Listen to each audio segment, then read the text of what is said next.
something changed, my body or progressed or something like that, and so I had to. I'm not on insulin still yet. It's been 16 years. Wow. But it's We're live again. We're back. But it's so I fought that, but then eventually I did need it to help out because Sure. with my disease, Right. your organs stop functioning. I'm just gonna. I don't Sorry, have everybody, this we had some anymore. technical difficulties, but we're Yeah. back. So thanks for sticking around. All right, we're live again. So I don't we're think live that. I think we just are continuation of what we were at. So. All right. Well, we were just finishing up We were talking about bee stings. bee stings, Yeah. and I was going to segue into more real estate, Yeah. if you don't mind.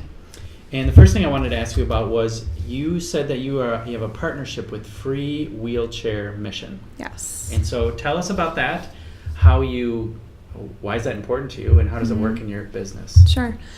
Well, the whole reason I found out about Free Wheelchair Mission was because my little sister actually works for them out in California. Okay. So they're a nonprofit in Southern California, and they make all-terrain wheelchairs, Okay. and then they bring them to third world countries that are in need in large cartons, and they have local churches or places in the community that will, put these wheelchairs together once the carton gets there, and then they will find the need and deliver them to the people that need them. And so my little sister works for the company. She's been with them for years now.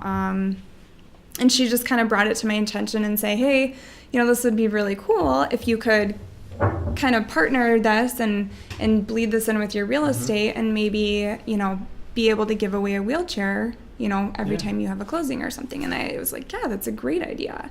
So we started it last year, and we had a goal. I want to say our goal was maybe 25 wheelchairs. We got to 23 wheelchairs. Really? Yeah, in 2018. So we decided to continue that this year, and they're coming in April. They've actually rented out one of Celebration Cinema's theaters, and they're going to do a presentation, and they kind of have a West Michigan chapter over here too to just try to bring awareness and get some more people on board. But yeah, so this year for 2019, our goal is 36 wheelchairs. Nice. So it's very cool. Yeah. And do you share that when you're working with your clients? Do you use, because there's other agents who will support a rescue dog, or there's one agent who buys a bike for a child. And so does it dovetail into your business, or is it just something you do? It really doesn't. I really don't share it with them, I guess, until closing day. Sure. And that's, so for 2018, in lieu of closing gifts, that's what I did, is I gifted a wheelchair in their name. And so at closing, they've got two different kinds of books. They've got a kid's book that tells a children's story of a little girl getting her wheelchair. And then they've got more of a coffee table book that just kind of talks about their mission and their vision. And so I'll give a book, and then they get a gift card, and they can go online and choose which country they want their chair to go to. That's really So cool. that's really the cool. only time I I like bring it that. up. Yeah. That's awesome. That's a good time to bring it up. Yeah. So that's good. So you have a team. Tell me about your team. How many people are on your team? Right now it's just myself and Shelby Van Kuiken. Okay. Yep. So we've Shelby. just got a small team. Yep. What does Shelby do? Shelby does everything. She lists, she sells. Okay. She's not a buyer's agent or anything like that. She does it all. So. Okay. Yep. Did you always have a team member, or when did? And then my follow-up is, when did you know you needed a team member, or do you just like to work with people? The team honestly started very organically. It wasn't intentional. When I left Remax, we had a trip through Remax, and one of the gals that was going to come with me on the trip, I reached out to, and I said, just so you know, I am leaving Remax. I'm leaving before the trip, so if you want to bring someone with you in my place, you're welcome to do that. And she just basically said, well, I want to come with you. And I said, okay. So that was kind of how our team started. And then word of mouth, she had talked to somebody else, and someone else wanted to join. And it really wasn't intentional. It was just very organic, and it just worked out. So it wasn't something I had planned on starting necessarily. Is it working out for you? It's working out great. Yeah, it's nice because, when you go on vacations, you've got somebody to cover for you, and vice versa. If there's ever questions, it's just an easier point of contact. Yeah. Do you give like leads to Shelby? Because most teams will typically they'll buy leads and then farm them out. And I don't buy any leads. Okay. So I don't buy any leads.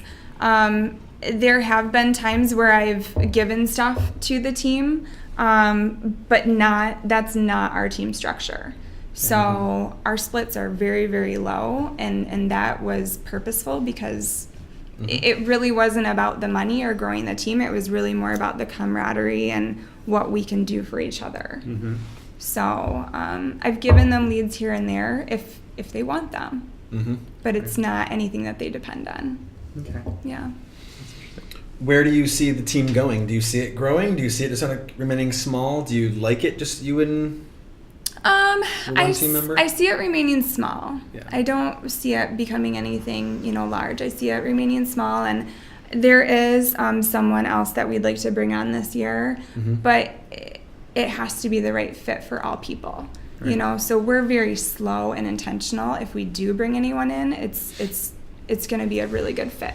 I want to keep digging into this. Yeah. Because I get this question a lot. In fact, several times for the past day, agents have asked me, hey, 2 people yesterday asked me, do you know of anyone who maybe is looking for an admin position? Have you guys thought about hiring an admin, or who does all your admin work? How do you manage that?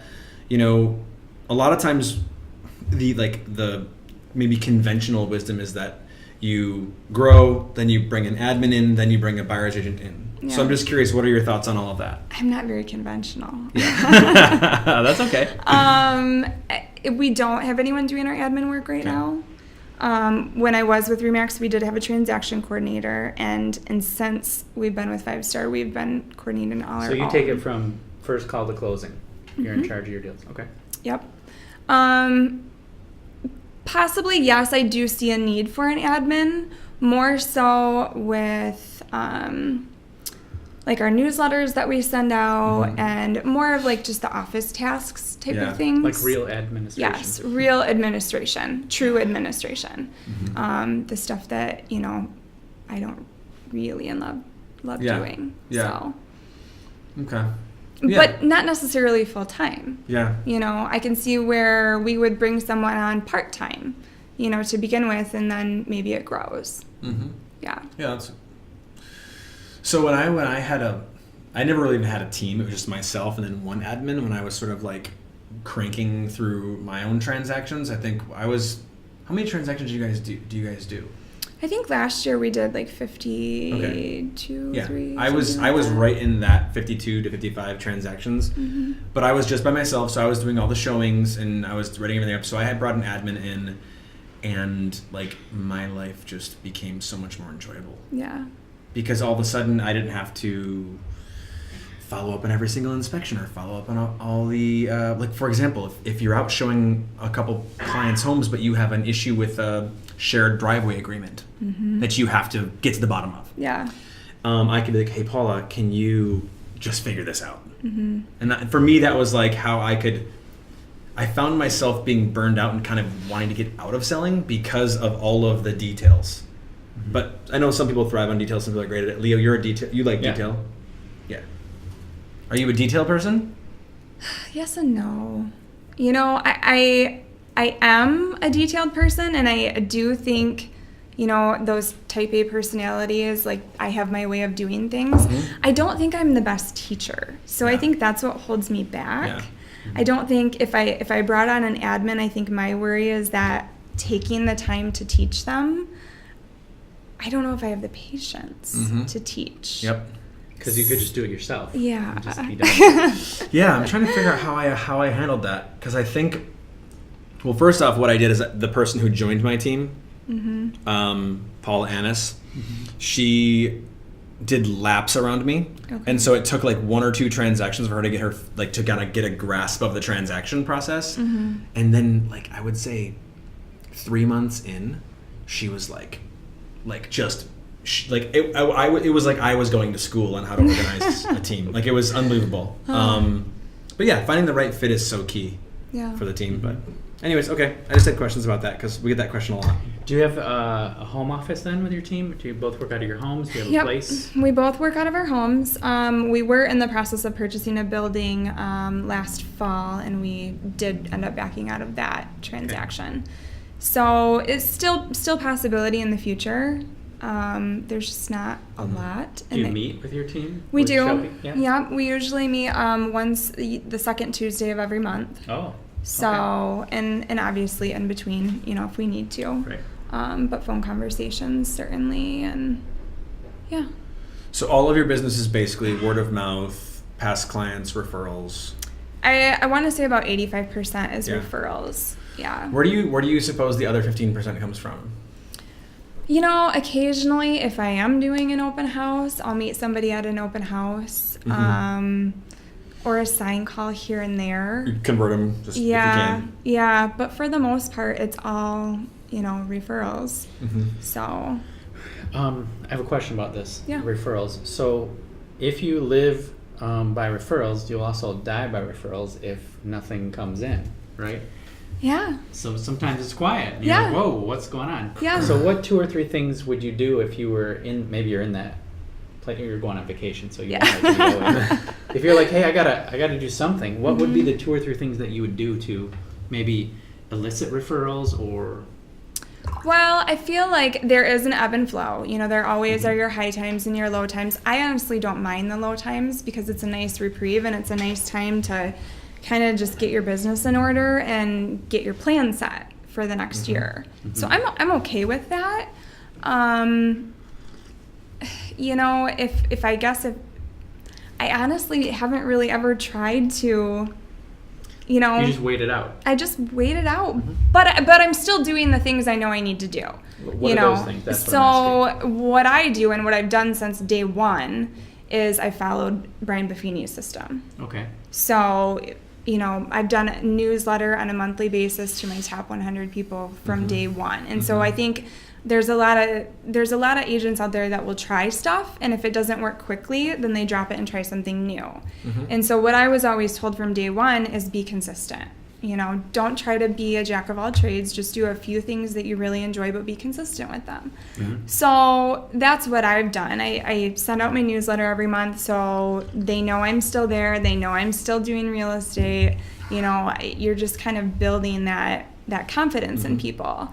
But I also do pop buys. So my favorite and my best clients, I will put together a little gift, and so like this year right now in my car, I've got a box of my favorite tea, and just my business card, and I'll drop it by their house. Okay. Or like for Valentine's Day, like cupcakes or something sweet. Do you need a reason, or do you do it random sometimes? I do it every month, and it usually, every month I have different themes or different. So 100 people every month, or how many people do you do these pop-ups? No, not 100 people. Do you just have a certain number? How do you pick who gets the gift that month? I have my database. Okay.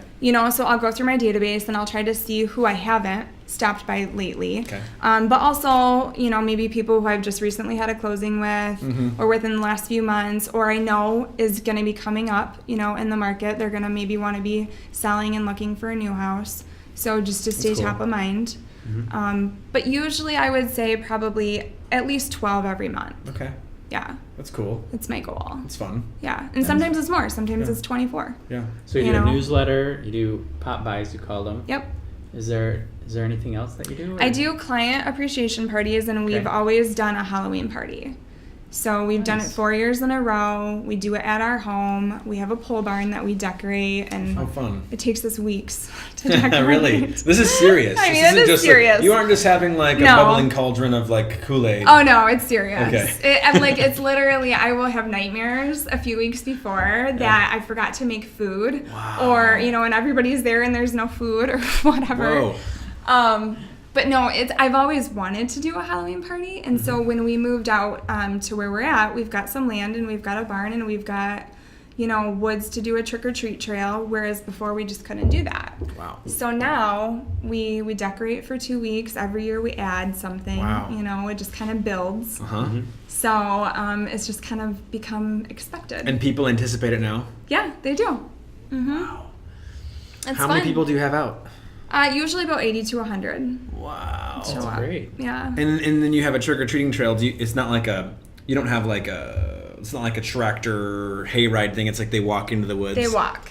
Yep, Okay. They walk. So we've got a trail through the woods, and we And it's decorate the scary. trail. Okay, it's decorated. Well, we have like the little kid section, and then we have the older kid section.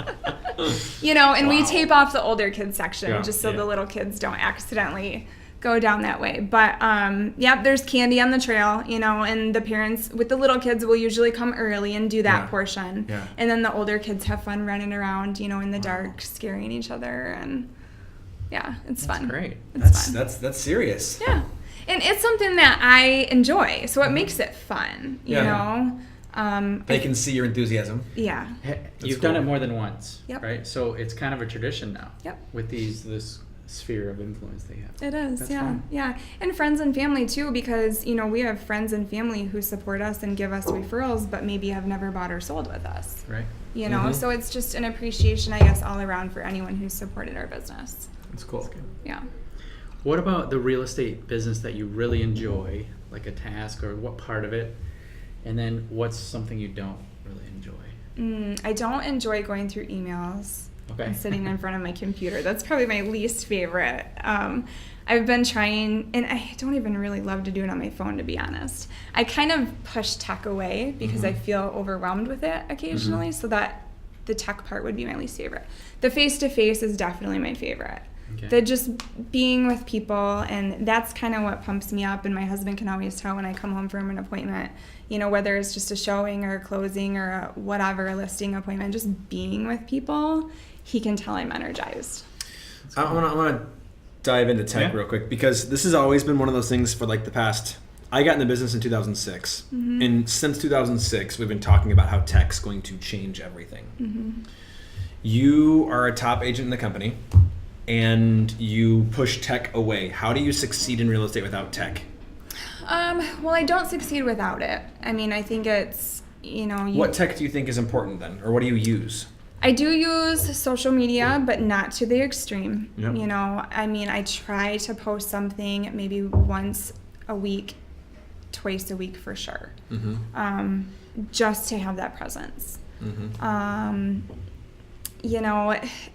Like the different apps and things like that make my business a lot easier.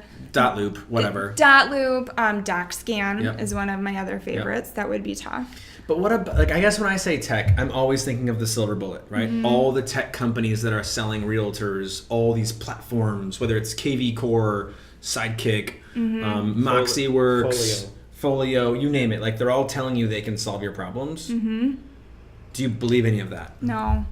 I am very resistant to any type of sales pitch. Yeah. If you reel me in, you're really good.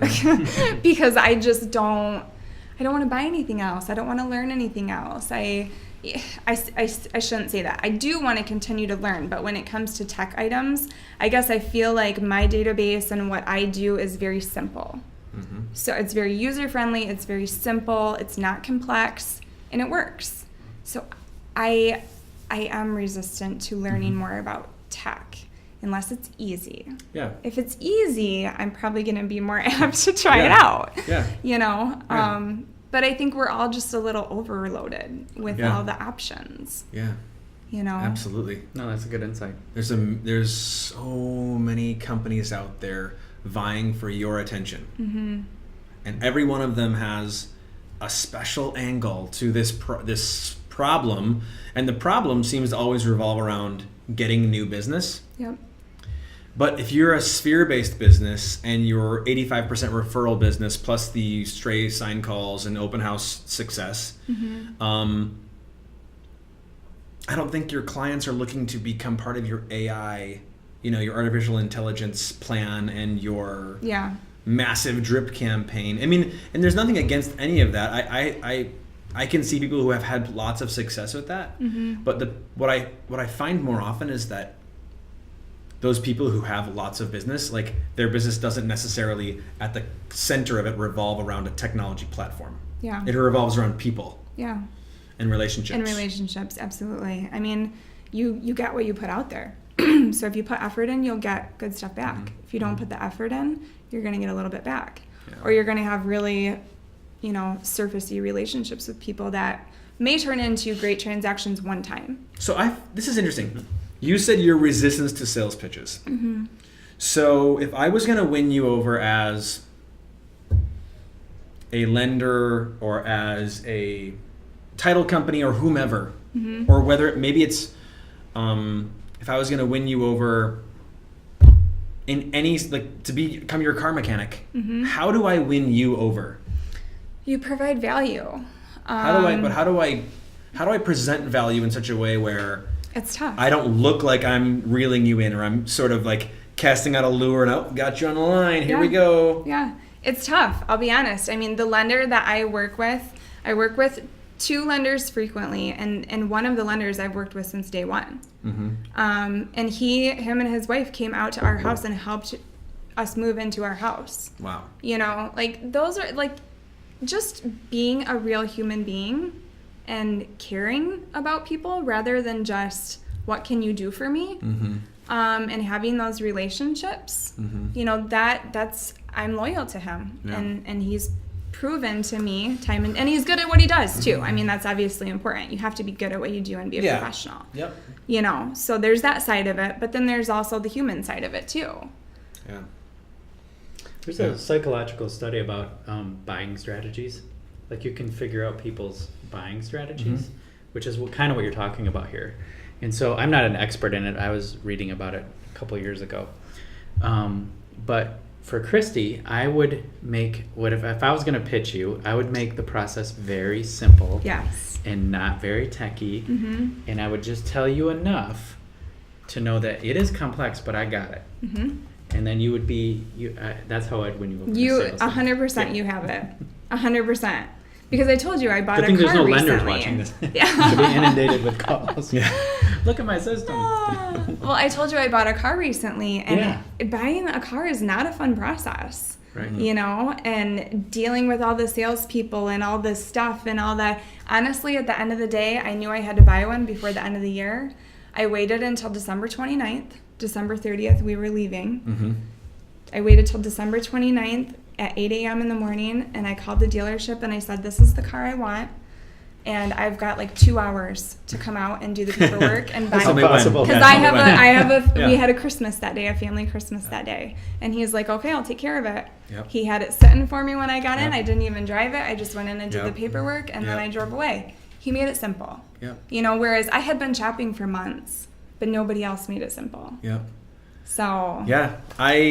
I have a feeling doing real estate with you is like that, right? That's what your clients would feel. Yeah. Oh, she's competent, and it's simple and not confusing, and you're human.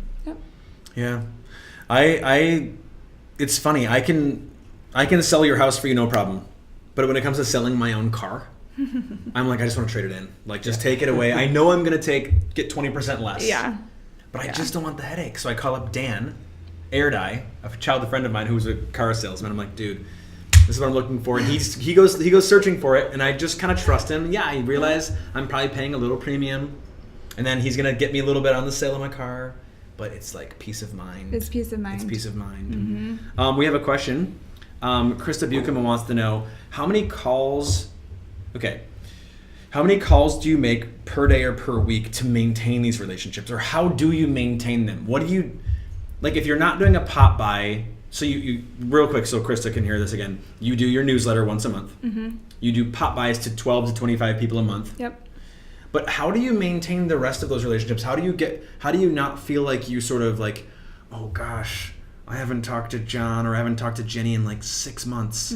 How do you not have that happen? What do you do? What's your strategy? Well, I'll be completely honest with you. I'm not good at calls. Okay. That's something I need to work on. So because I don't like sales and I don't want to be pitched, I don't want to pitch other people. And so I have to have a reason to call them. So like, for example, the client party is a reason to call my people. It's a reason to remind them, hey, it's coming up. Are you planning on coming? Or like the free wheelchair mission event that's coming up in April. I'm going to be calling people to invite them to that. So I want to have a reason. I don't just want to call them and say, hey, do you know anybody wanting to buy or sell a house? That feels a little bit like yeah, it does. too salesy. It's too far. For me, it does. Yeah.